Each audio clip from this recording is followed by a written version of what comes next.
All right, here. Today I'm going to make my predictions for this weekend's race at the Darlington Raceway. But before I get into that, I want to add that I am doing a Pick 5 contest for this weekend's race. And for many of you that may be new to this channel and how a Pick 5 contest works, well, it's simple. All you're going to have to do is go down below to the comment section and type in your top 5 with a tiebreaker number. If you go 5 for 5, you get an autographed hero card and you get a Chase Briscoe Racing t-shirt. If you go 4 for 5, you get an unsigned hero card, and that's how I'm going to do it from now on. And if you win a prize, you send me an alert, and I'll check it. If it's edited, I might allow it, might not. It just depends.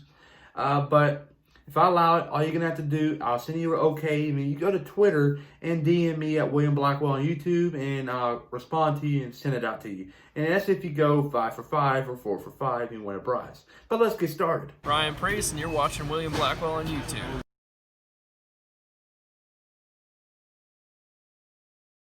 All right, here. Your last 5 winners for the Darlington Fall Race, I guess you can say, has been pretty much dominated by the Toyota camp, winning 80% of the last 5 races. In 2019, you saw the 20 car of Eric Jones get the job done.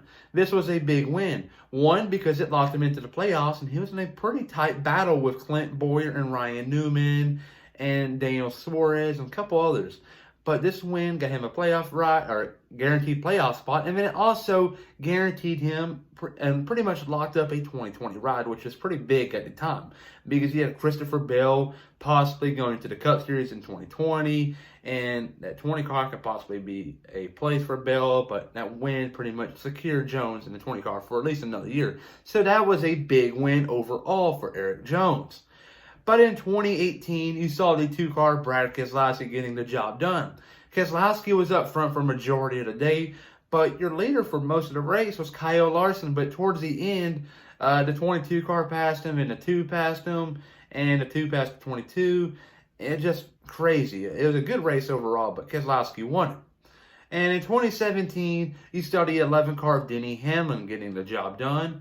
And in 2016, you saw the 78 car of Martin Truex Jr. getting the job done.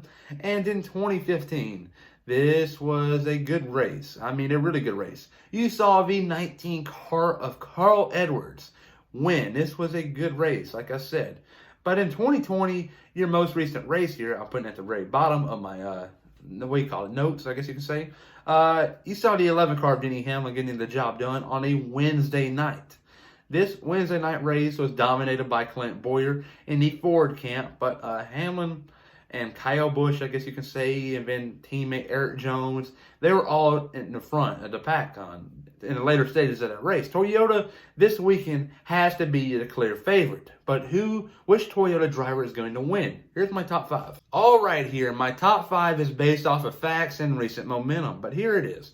Winning Sunday night's race at the Darlington Raceway, it is going to be the 18 car of Kyle Busch. Kyle Busch has had a up and down 2020 season.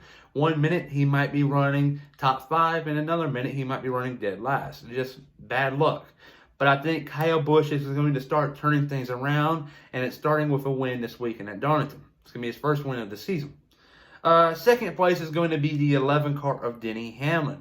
Denny Hamlin won this race back in 2017, and he also won it earlier this spring on the Wednesday night. So Hamlin is going to be a contender this weekend.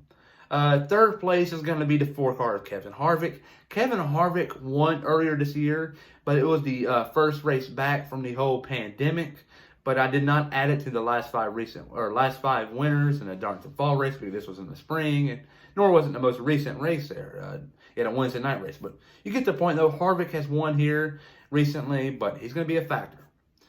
Fourth place is going to be the 19 car of Martin Truex Jr. This is your 2016 winner. I expect him to run really well and possibly grab a stage win or 2. It's going to get interesting.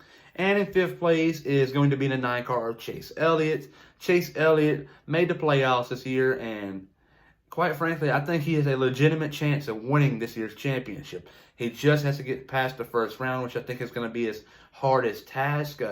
He's really, I wouldn't say he's the world's best at racing at Darlington or Richmond, but Bristol is really up and down. He won the All-Star race there earlier this year.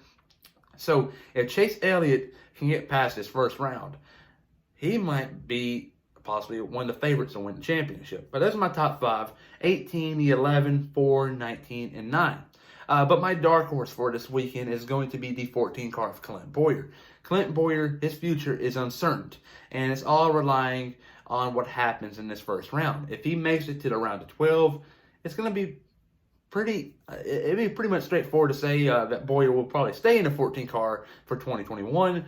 But if he does not make it to the next round, I would possibly expect some type of announcement where he's going to part ways, because Stewart-Haas Racing has a lot going on right now. They already signed Eric Almirola recently, and if Bowyer can't make it that far in the playoffs, why are they going to keep him when the other drivers are? So I hate to say it about Clint Bowyer, he's my favorite driver, but he's going to have to do good in this first round, and I think he's going to get a top 10 in the first race. And Richmond and Bristol are a big unknown for him. But everybody, though, remember to please like and subscribe and comment down below if you agree or disagree with my picks.